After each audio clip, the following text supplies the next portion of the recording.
Thank you everyone for joining us this evening. And Claire, we have women from all over the world, all over the UK and Ireland, and all over the world, in particular the States, which is just fantastic. So as you will have seen from the invite, this evening we're going to talk about menopause, mood and cognition. Obviously, this is a really important topic and dear to everyone's heart here. Now, we all know that the menopause is a natural part of every woman's life, but many aspects of it still sadly remain a taboo, particularly mental health, mood and cognition. But as we know, and many of us will know personally, the impact of these symptoms really can't be underestimated. So we know from really good research sources now that about 3/4 of women experience brain fog, around half experience mood symptoms, and 40 to 50% experience memory and concentration issues as they transition through the menopause. And very sadly, menopausal women are still frequently misdiagnosed as suffering from depression and anxiety, when in fact the mood changes and other psychological symptoms they're experiencing may result from fluctuations in and an overall drop of their estrogen levels. HRT, which we'll talk about a lot this evening, or other approaches might offer a more appropriate solution than antidepressants for many.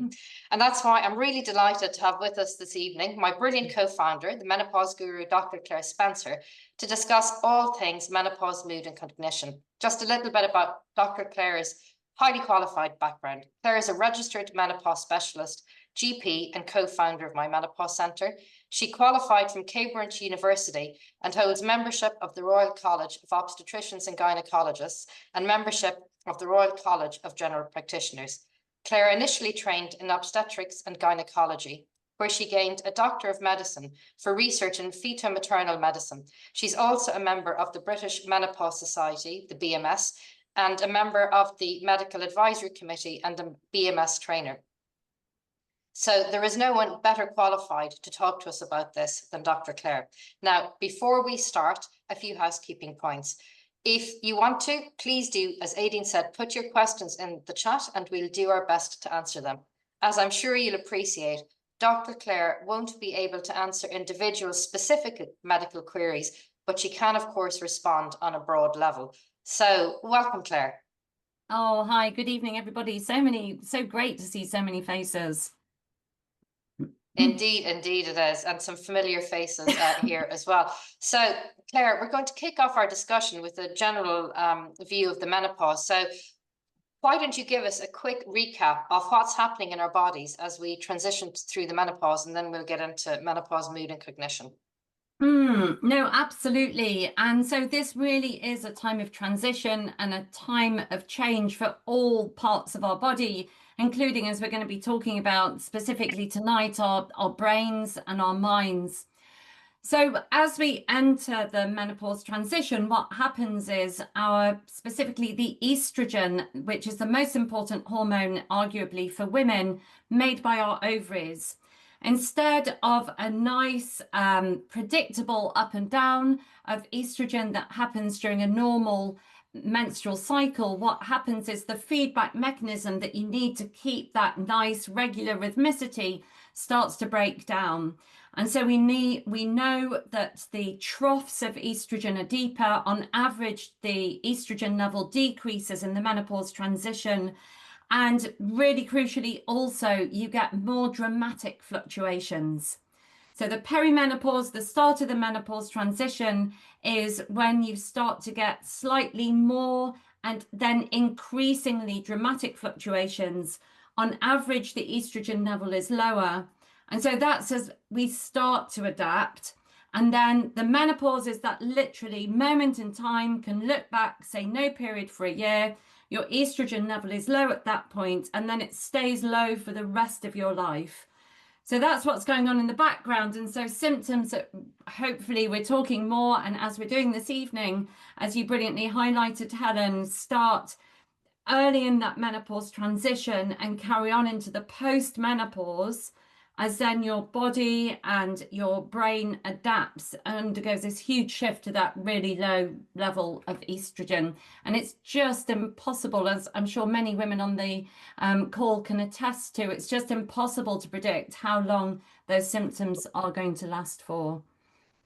And Claire, that's a super helpful overview. And obviously, the menopause, certainly here in the UK, is spoken about much more publicly, Mm. than it has been in the past.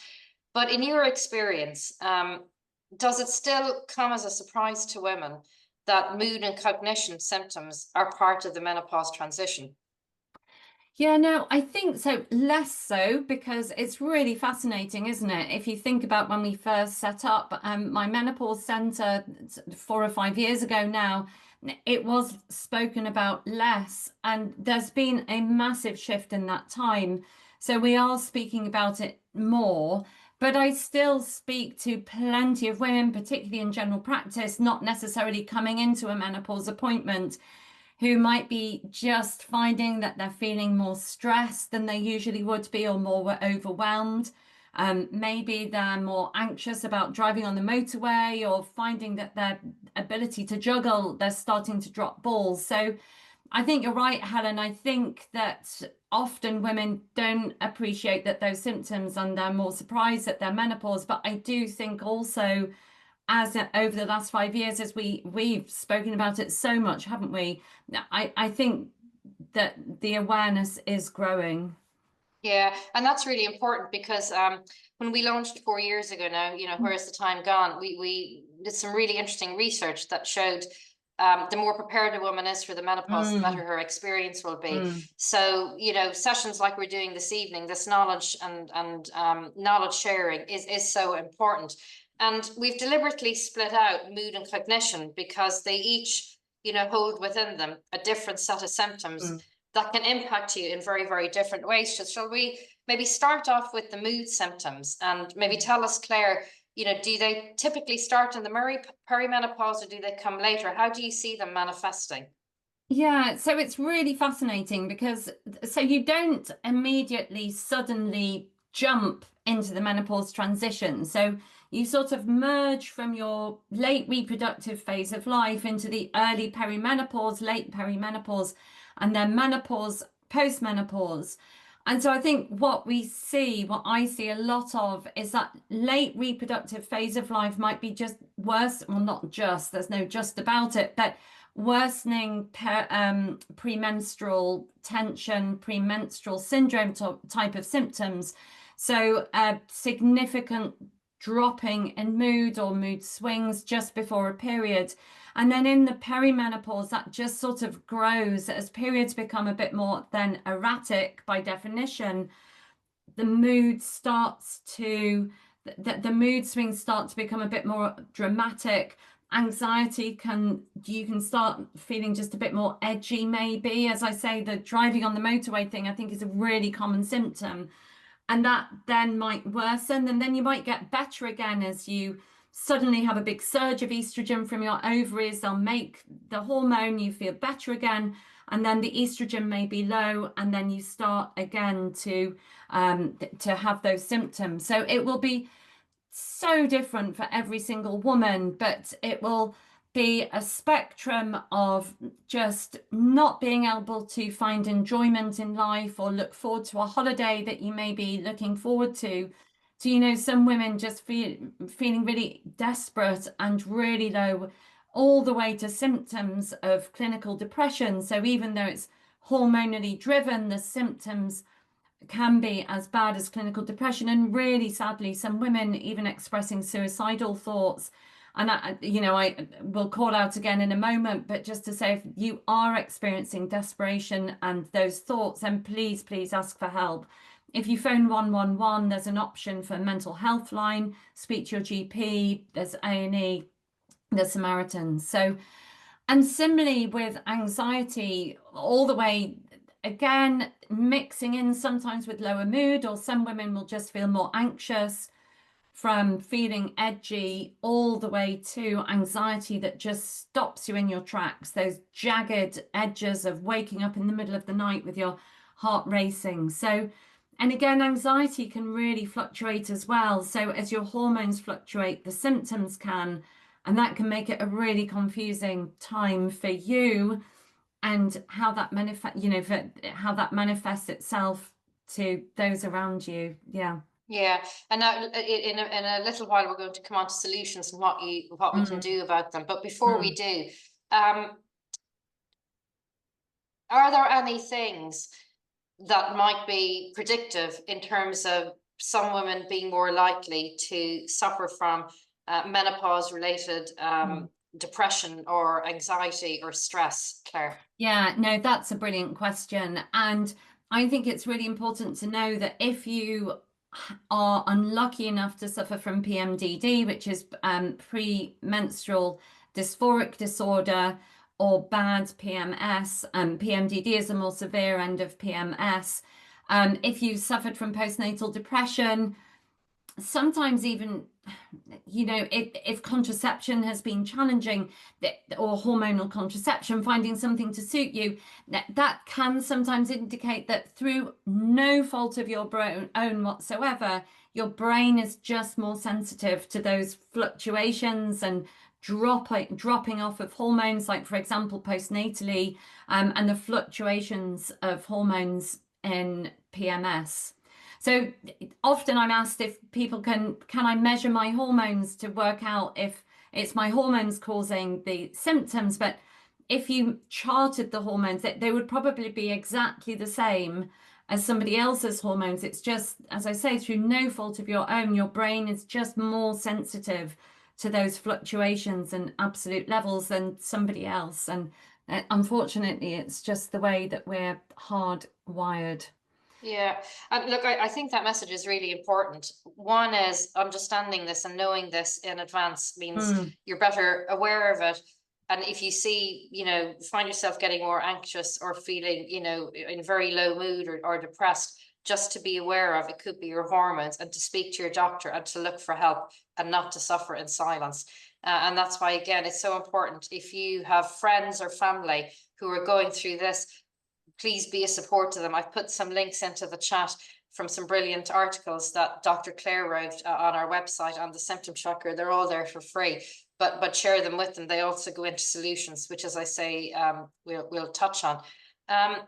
Claire, you mentioned, women who suffer from clinical depression, and a question we often get is, well, is it possible to tell the difference between, say, clinical depression and menopause related depression? yeah, and it's all down to severity of symptoms often. And I should have said, to answer your question just before, that if you have suffered from clinical depression or anxiety in the past, again, you might be more likely to suffer in the menopause transition. There's research to show that. So there's a massive overlap in symptoms, and you may have depression or anxiety that's triggered by hormone fluctuations, but it may be so severe that you meet the criteria for clinical depression and clinical anxiety. And that's really important when we come on to talking about what to do about it, because if your symptoms are just new in the menopause transition, it is more likely that HRT is going to be helpful. But if you are at the more severe end of the spectrum, sometimes some women do need a low dose or a good dose of antidepressants as well, or instead of HRT, just because sometimes there can be sensitivities for mood to the hormones in the HRT Yeah. as well. So you really have to be open-minded. But in answer to your question, it's sometimes that there sometimes is no difference in symptoms, and so Yeah, it's managing according to each individual and yeah, the pattern and development of the symptoms. yeah. And Claire, do you tend to see these symptoms and do they tend to linger into post-menopause, do you think, or with the right treatment, can they, with the right support, can these symptoms be managed and then dissipate? No, so the symptoms absolutely can be managed. It may be that you need more than one way of managing the symptoms.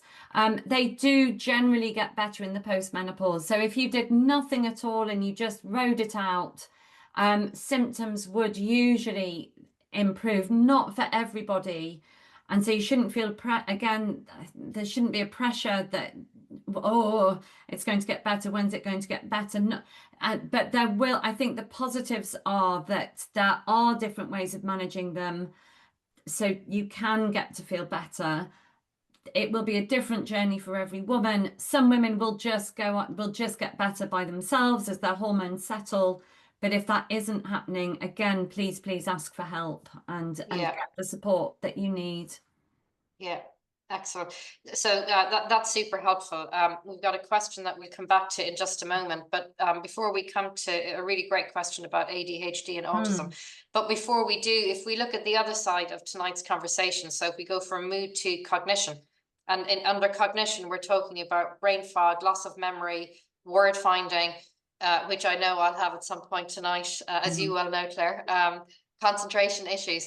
So tell us a little bit more about these symptoms, Claire, and the triggers, and when you in your experience, your clinical experience, might typically see them in the menopause transition. Yeah, no, absolutely. So we know about 3/4 of women will experience symptoms of brain fog at some point in that menopause transition. And as you said, Helen, brain fog is a sort of umbrella term that includes poor concentration, poor focus, difficulty with memory, and that can be verbal memory where you're trying to recall something that you've been told, or other types of memory, trying to pull words and names, forgetting the name of somebody that you've known for 15 years, which is really embarrassing. And that then feeds into the anxiety, and anxiety and low mood can make brain fog worse also. So these symptoms occur for a number of reasons.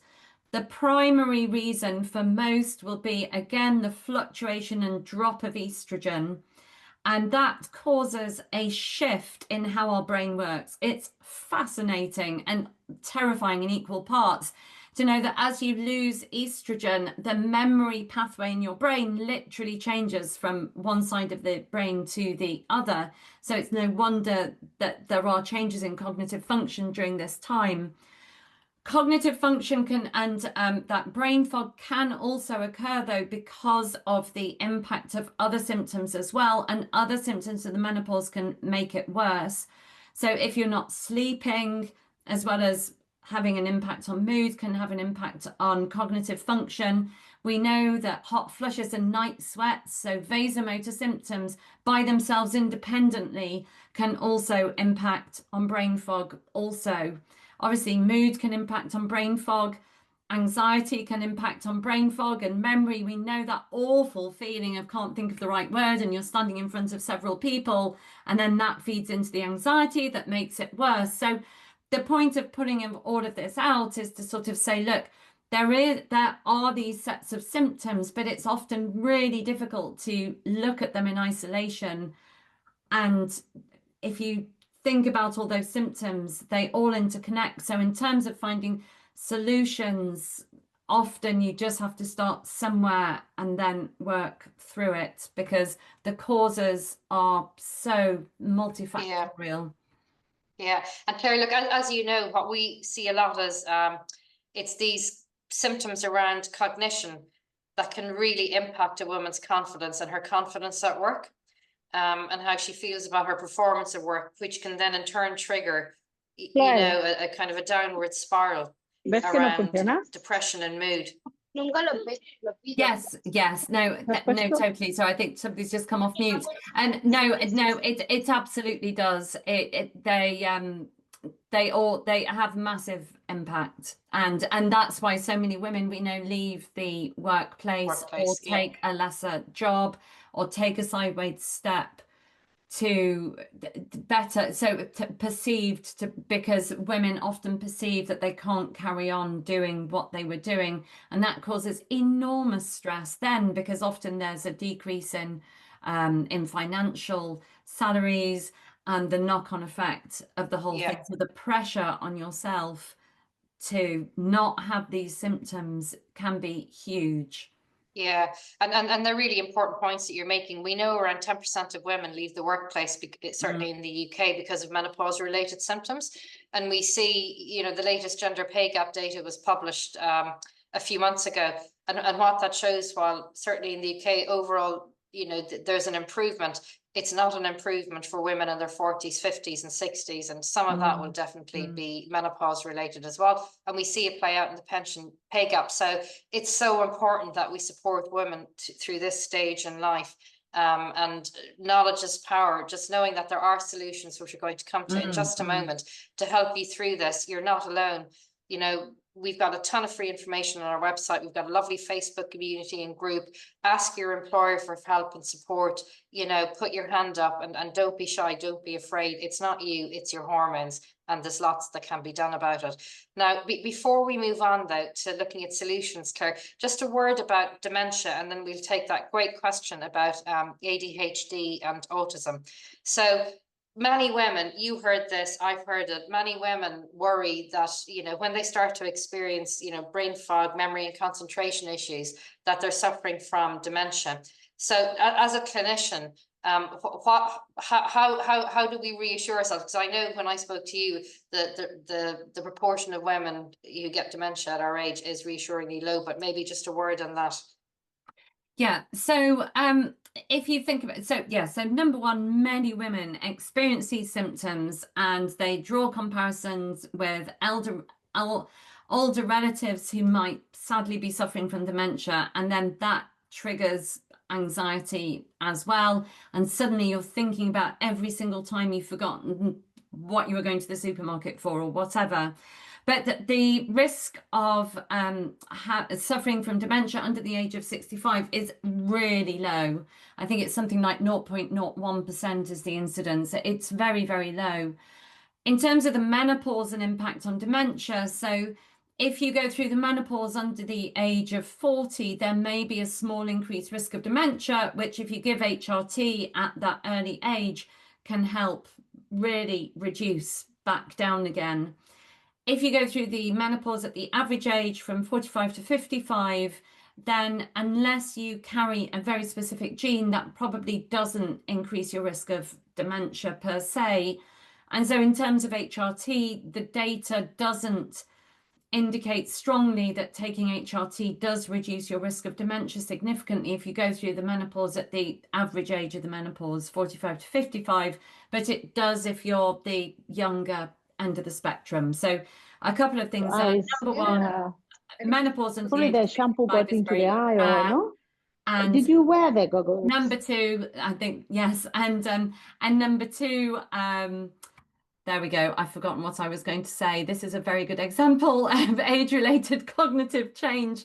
It's rare. And number two, HRT doesn't necessarily prevent it going through the menopause at the average normal age. Sorry. Super. Thank you, Claire. Well done. Good recovery there. Good recovery. Yes. So we've had some great comments and questions coming in around brain fog and, how stressful it is. And, I think a comment which many of us would agree with, the need for more support for GPs and more education. Now, Claire, great question here about ADHD and autism. If you have ADHD or autism, does that mean you might be more prone to certain symptoms, or will you have a slightly different experience of menopause? Yeah, no. So the research that is emerging research, it's a really under-researched area, means that you might be likely to. So women with ADHD will tell me that their brain fog just reaches another level. And if you think, I always think about it that often women have managed all of those reproductive years and then the wheels fall off in the menopause transition because of the addition of all of these symptoms that we've just spoken about because of the change in hormones. And with autism, women who have autistic women often tell me that it's the anxiety and it's the low mood that again they've managed, because we know that women with neurodiversity often are more prone to anxiety and low mood and depression, and that pressure to sort of cope within society sometimes just bubbles over as the mood can go down with the hormone change and the anxiety can heighten. It just adds to the symptoms that are already being experienced. And what it means is, look, it's good to know about this. It's good to be prepared and then to find the right support and help for you if this is happening to you. I think it's no surprise that many, many women now are coming forward in the perimenopause, and sort of because it's sort of unmasking ADHD for women specifically, and similarly for autism. But I think the data around ADHD is a little more clearer. So yes, thank you. Really great question to ask. Please get the right support for you. Thank you. And I've posted into the chat an article I that know. Dr. Clare wrote about ADHD and menopause. She's going to get you a recipe. So the Salty January is not worth it. So yeah, if everybody could just go and mute, that would be great. Thank you. And I've also just posted a link on an event that we did with Dr. Clare and with Dr. Rachel Mosley a few months ago about ADHD and autism, so about neurodiversity in the menopause. And Dr. Rachel was fantastic, wasn't she? She's a principal academic in psychology at Bournemouth University. So that is well worth watching, I think. Yes, yeah, there was lots of discussion that I thought that was, hopefully you'll find that useful. Yeah, Claire, another really interesting question here. It'd be great to kind of get your thoughts on it. How long does brain fog last, or symptoms like brain fog last with or without treatment? Yeah, so we don't know exactly how long. So brain fog and the symptoms related to brain fog often do, most of the time, they will get better in the menopause transition. So people say, yes, you'll grow out of it. You know, they can absolutely get better as your brain then adapts to that new state of low estrogen. And what I find really fascinating also is when you look at the research in this area where cognition has been formally tested, actually the differences that you see during the menopause and before the menopause may be really subtle. Like it may be the difference of one word on a list that is forgotten. But it's so interesting that the impact of those symptoms is so vast when it comes actually to how you get through life and the impact in the workplace, you know, just the added pressure, etc. So, but yes, no, really great question. Generally get better by themselves. HRT can help cognitive symptoms because it may help directly by giving a bit of estrogen back, and it may definitely help by helping if it helps your sleep and it helps the vasomotor symptoms. But I think it's really important to know that HRT doesn't necessarily always make all of those cognitive symptoms better. And certainly just increasing the dose may often actually not be helpful and may actually worsen symptoms. So you have to hang on in there. Understand, as you said earlier, where it's coming from. It will get better. Have the faith that it will get better.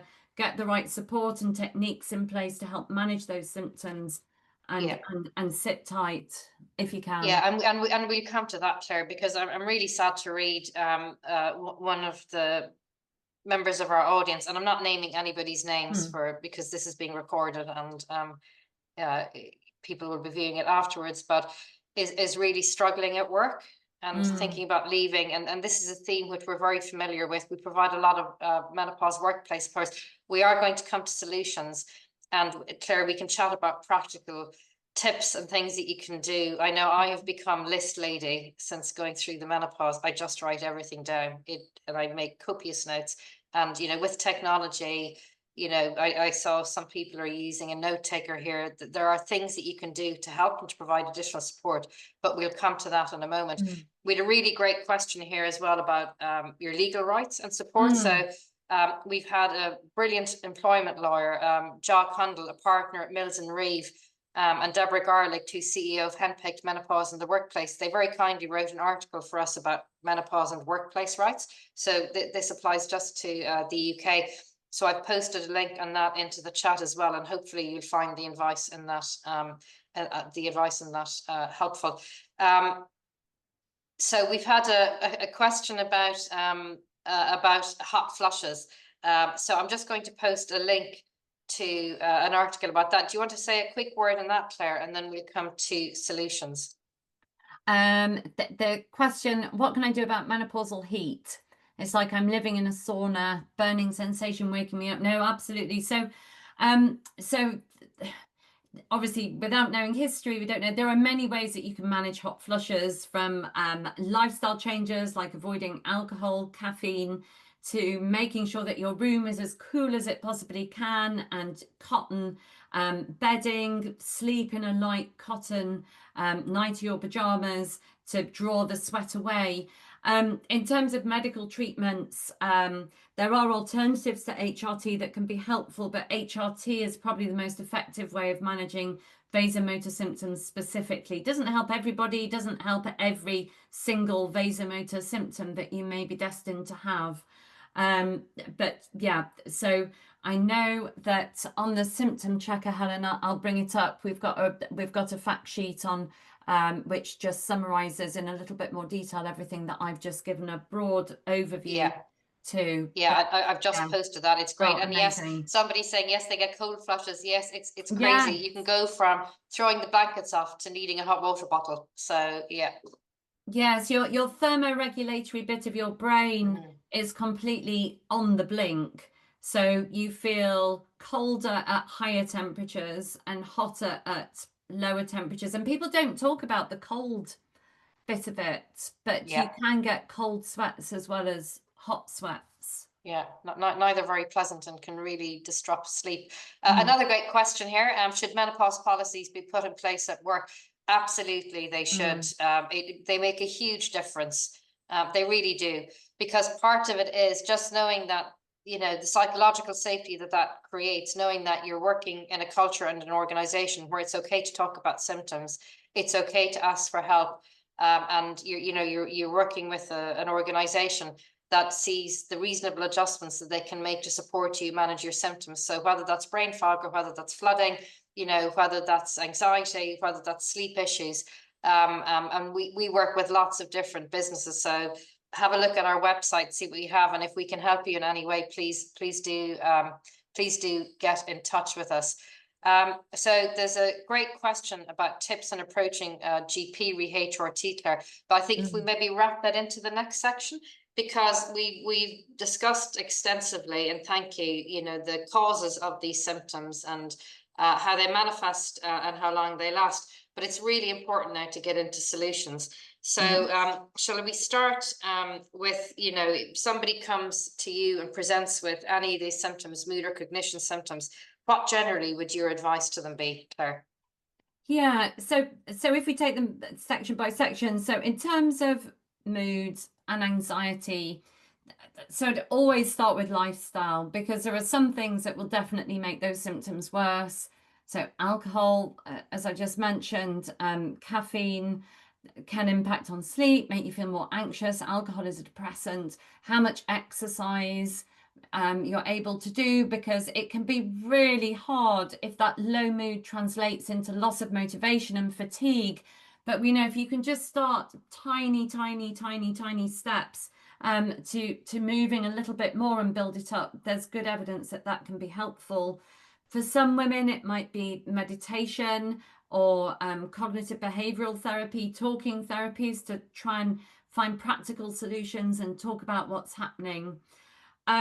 Some women will look at herbal remedies, which I won't talk about in detail. And I know, again, we've got some excellent resources around that.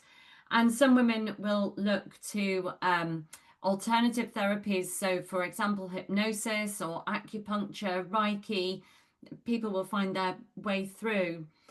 In terms of medical approaches to helping low mood and anxiety, then HRT can be really helpful. It can sometimes be challenging to get the right type of HRT in the right dose, but that can have a really positive effect, particularly if these symptoms are worse and they're just springing up in the menopause transition.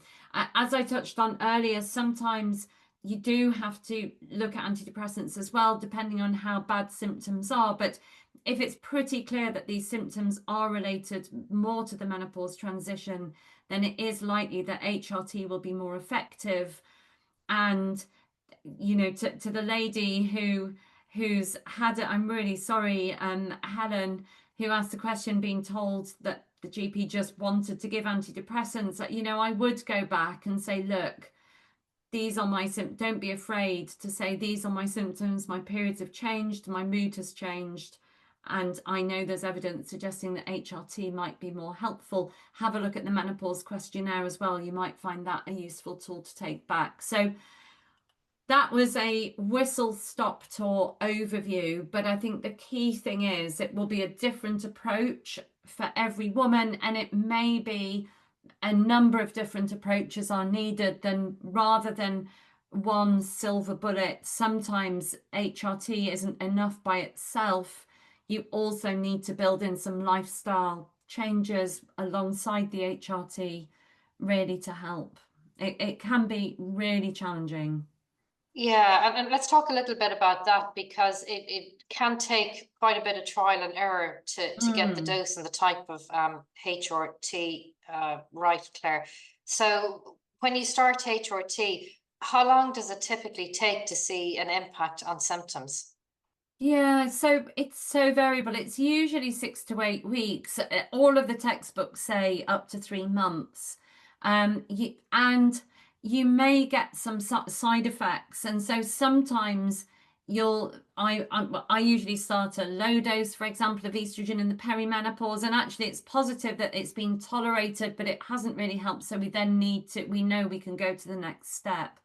Some women have side effects to the progesterone particularly, and that can be challenging. So although we say about 3 months, it can be much quicker, but depending on how you react to different hormones, it can actually take a lot longer as well. It's really good if you are struggling to be able to talk to somebody who's used to talking through HRT.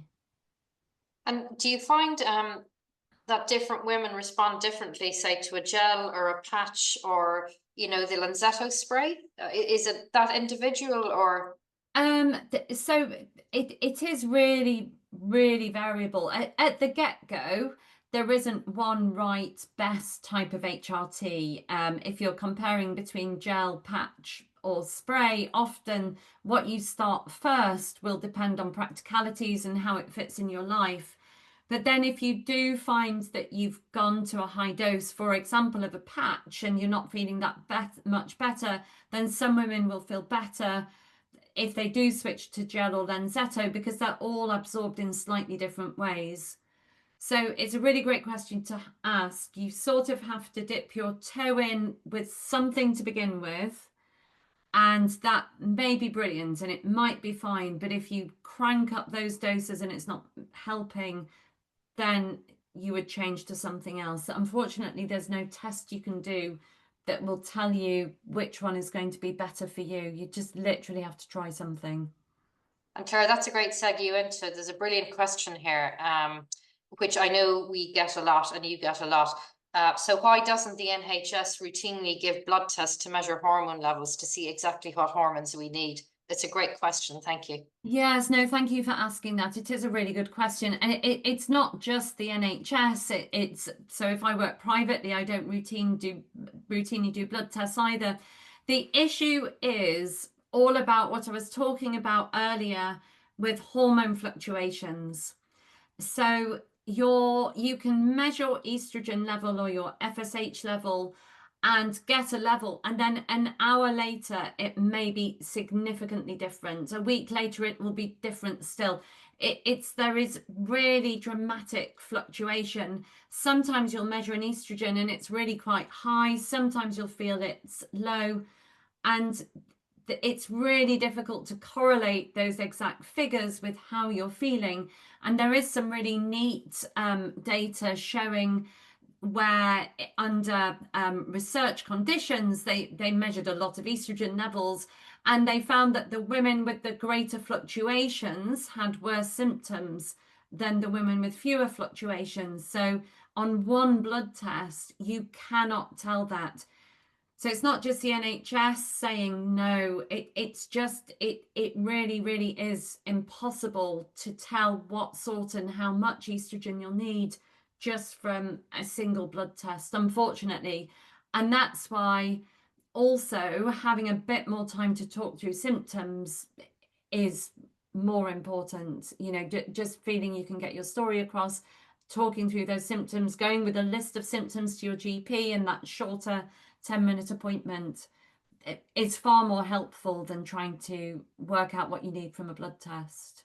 Yeah, thank you, Claire. Again, it's a great question, and it's really important to, I think, to explain why they're not as helpful as one might think.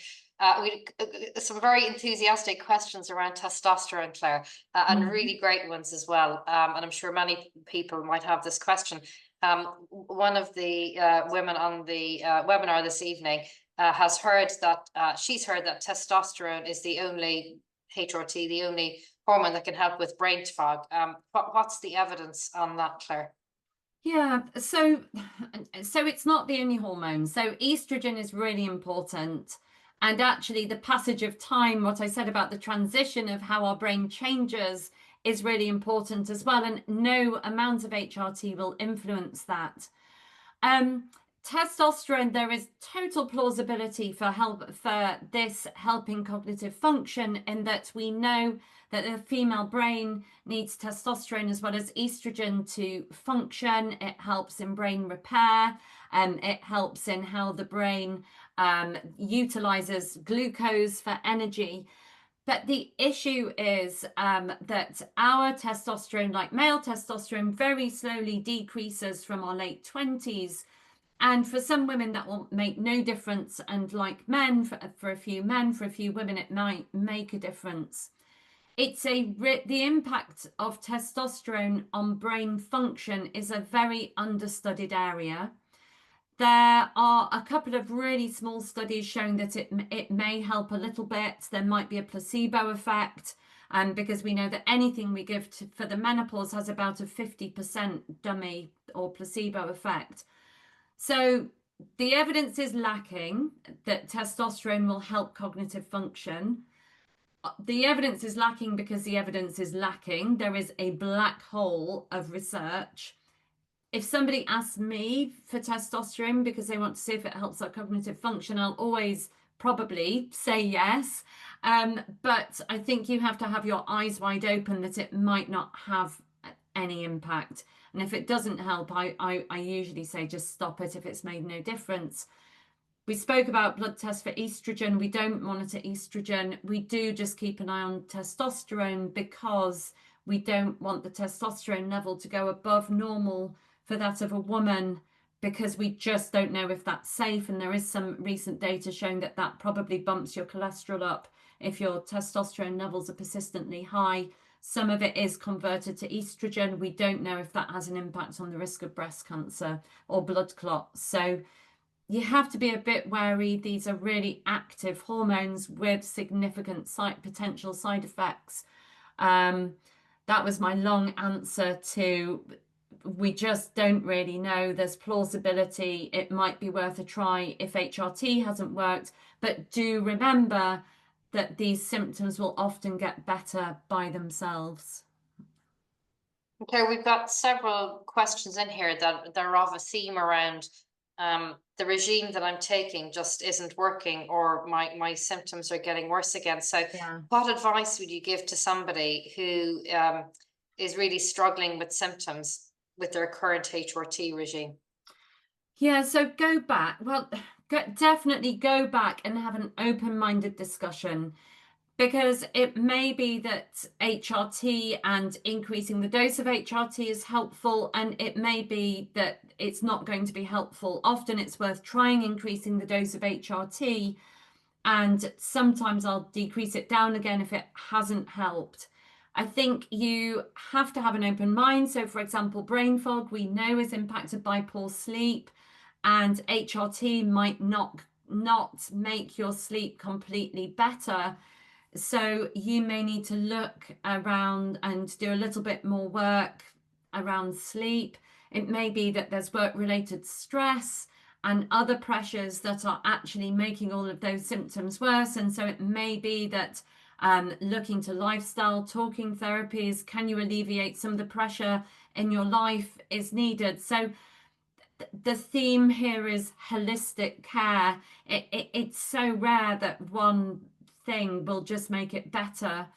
Sometimes as you increase the dose of estrogen and as you transition through the menopause, you do need a tiny bit more estrogen. Sometimes if you've got to very, very high doses of estrogen, actually it becomes less rather than more effective. So it's a really careful discussion about what's going on for you and trying to find a solution together with your doctor or other healthcare professional to work out how to get things better.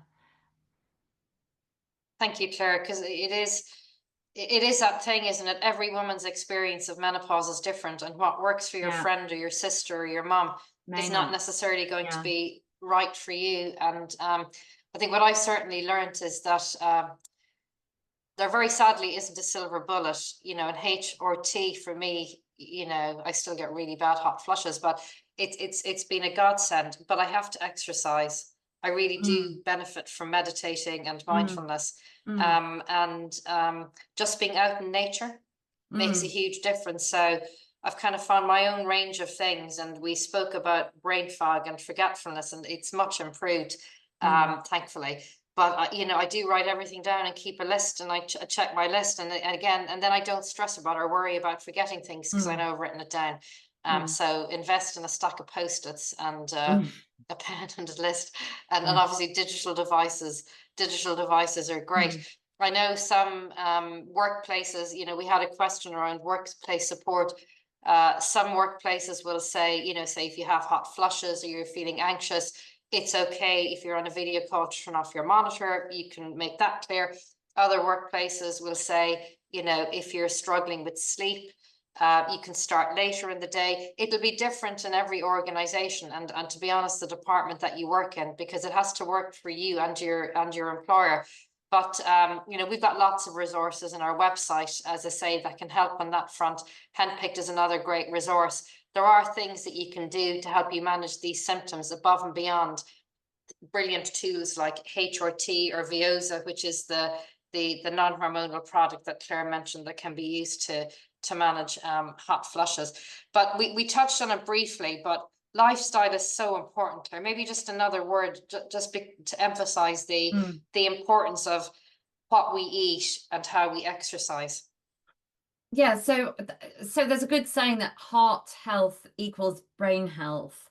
So to improve cognition and to reduce your risk of dementia, exercising regularly is really important. Keeping your cholesterol lower, keeping alcohol to a minimum, not smoking. There's probably something around managing stress, keeping using your brain, so don't stop. I know it's a cliche, but learning a new language, doing Sudoku, playing the drums, piano, whatever it is, talking to people, socializing are all really important ways of maintaining cognitive function. So so it can be really hard if you've got low mood as well, and that loss of motivation. It can be incredibly hard to keep going almost for some women and just keep putting one foot in front of the other, but literally day by day. There's a really good patient information leaflet also on the International Menopause Society website that I'm going to post in the chat now. And this all applies to managing mood as well. So it's similar messages around, as you've just said, Helen, managing yourself in whatever way is helpful to you. For you, it might be fresh air. For somebody else, it might be that somebody's just posted swimming or whatever. But that IMS patient information leaflet is really good. Yeah, and thank you, Claire. Yeah. And there's an excellent another great question that has come in from somebody who said her perception is, rightly or wrongly, and I really would like you to comment on this, that private menopause practitioners are more willing to prescribe higher levels of HRT.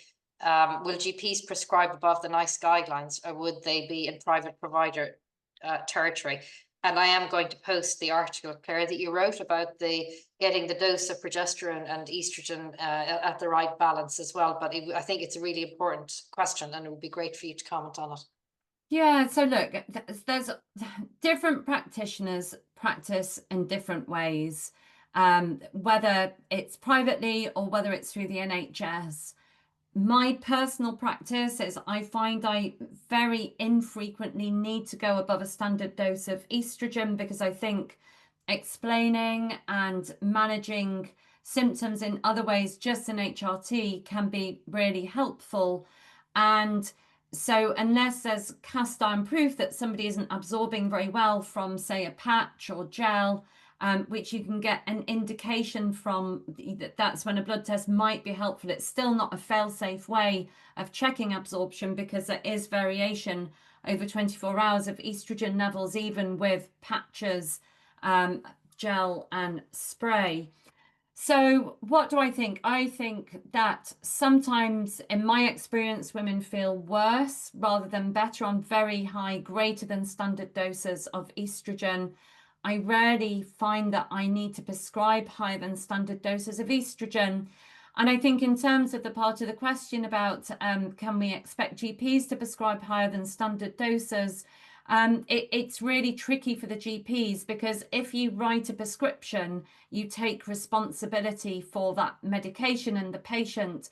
And if the GP is not comfortable or thinks it might be risky and hasn't been managing the patient, the GP can say no to that request to prescribe above the standard dose of estrogen. So that's higher than 100 patch or 4 pumps of gel or 6 sprays of Lenzetto. If you are increasing the dose of estrogen, then it is so estrogen thickens the womb lining, and that can increase your risk of cancer of the womb lining. You take the progesterone to keep the womb lining thin and reduce back down that risk of cancer. And at higher doses of estrogen, we advise increasing the dose of progesterone unless you've got a Mirena coil. And then if you go above standard doses of estrogen, we just don't have the evidence to say or tell us what dose of progesterone you need to balance that out. We haven't got the evidence there to say whether there's an impact on the risk of breast cancer if you go above a standard dose, or an impact on the risk of blood clotting. So it's tricky. Everybody's an individual. Different doctors practice in different ways, which is fine, as long as everything's been explained and you understand why what is being suggested, and then asking all the questions about risks and potential risks and benefits, I think is really important. And then just being realistic with expectations as to what your GP will or won't feel comfortable doing if it is beyond licensed doses. I think you have to just be a little bit realistic. So hopefully that answers that question. Super. Thank you, Claire. Well, look, our hour is practically up. The time has just flown by. So, Claire, thanks a million for sharing your expertise, your insights, and your compassionate response as ever to all of this. It's been super helpful. I've posted links into the chat. For those of you that are signed up to our newsletter, I'll include all the links in the newsletter, and the video will go up on the Restless website very shortly, and it'll go up on my Menopause Centre's website in the next few days. So I'll hand back to Aideen to bring us home for the evening. But thank you very much for Dr. Clare and I. Yes, huge thanks from Restless as well. It's been such a great event. So thank you so much, Helen and Dr. Clare. And to everyone who posted questions and everyone who joined us tonight, thank you. We will, as Helen said, send a link to the recording after the event so you can watch again or share with friends. And that's it from all of us. Good night and enjoy the rest of your evenings. Bye-bye. Bye, Thank you. Thank Bye-bye. you for joining. Bye. Thanks, Helen. Bye-bye. Bye. Bye, Claire. Bye, Aideen. Bye, everyone. Bye.